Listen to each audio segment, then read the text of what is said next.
Vamos seguir tratando desse assunto, Débora, a classificação do PCC e do Comando Vermelho como organizações terroristas. Agora, tendo a análise de Fernanda Manhota, analista de internacional aqui do 360. Muito boa tarde, Fernanda Manhota. Já é possível avaliar, da perspectiva dos internacionalistas, da questão da política externa, qual o impacto que esta medida dos Estados Unidos tem para o Brasil? Pois é, Yuri, boa tarde a você, a Débora, a todos que estão conosco nessa sexta-feira. Um tema escorregadio e bastante controverso, viu, Yuri? Ele, como na maioria dos grandes temas internacionais, tem seus ônus e seus bônus. Então, eu vou tentar apresentar um pouco de quais são os ganhos para o Brasil, mas também os riscos que estão embutidos nessa decisão que anunciou ontem o governo americano. Uma decisão que, diga-se de passagem, Yuri, era uma questão de tempo, a gente já sabia que isso viria muito provavelmente. Aliás, o Brasil não é o primeiro país que sofre com isso nesse momento, mas o caso brasileiro é bastante emblemático e é em torno disso que eu vou tecer aqui alguns comentários. Em relação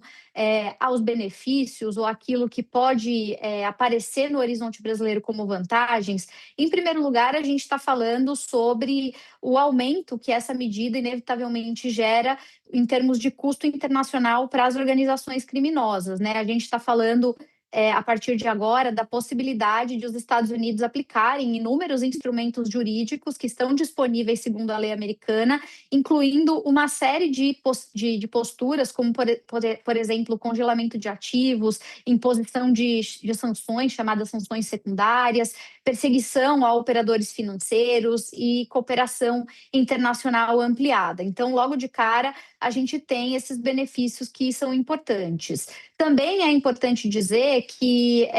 haverá certamente uma ampliação do compartilhamento no âmbito da inteligência, sobretudo visando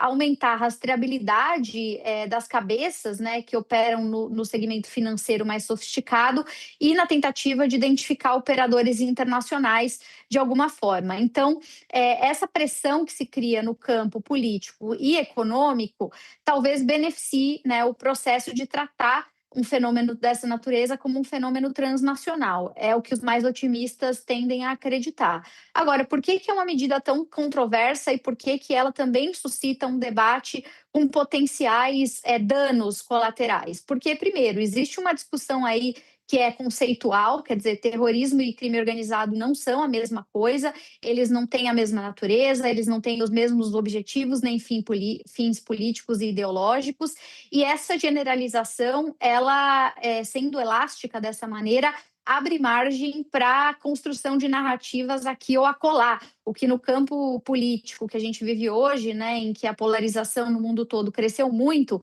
a instrumentalização disso pode se tornar um desafio no futuro. Além disso, do ponto de vista prático, assim, na mão na massa, digamos, né, a gente tem, nesse momento, a criação de uma enorme insegurança, principalmente para os agentes econômicos brasileiros, né, que operam no mercado brasileiro. E isso porque, quando a gente pensa em termos de possibilidades que essa designação cria, a gente está falando basicamente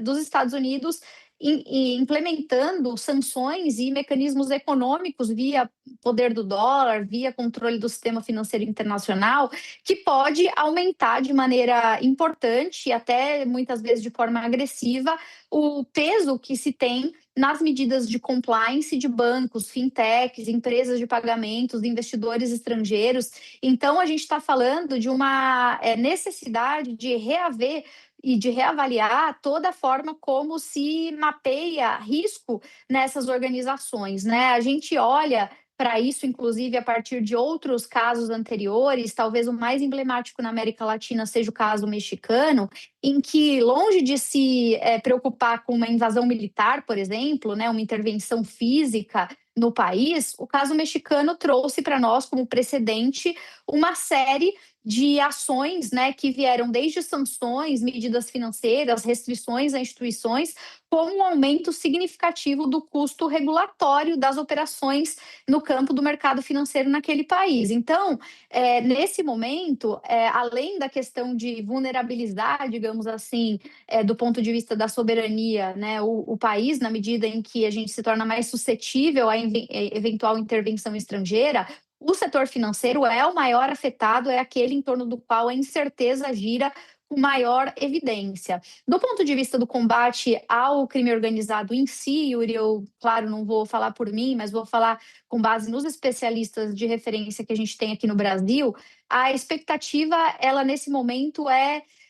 muito ambígua, né? E ela é cercada de muita preocupação, porque veja, até hoje o combate ao narcotráfico no país, ele vinha sendo operado no âmbito das polícias, de cooperação entre forças de inteligência dessa dimensão. Quando há uma redesignação, como que aconteceu nos Estados Unidos, isso sai do escopo da polícia, e isso, no caso americano, vai parar no escopo do Departamento de Defesa e da CIA, particularmente. O que significa que vai ter que se reconstruir toda uma arquitetura já existente para estabelecer diálogo bilateral entre Brasil e Estados Unidos, para compartilhamento de informações, para desenvolvimento de boas práticas, de modo que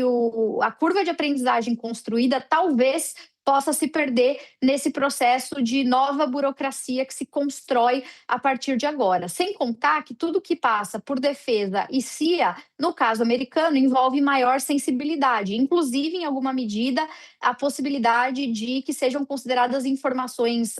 secretas, em alguns casos, e, portanto, sequer possam ser partilhadas com a contraparte, no caso o Brasil. Então,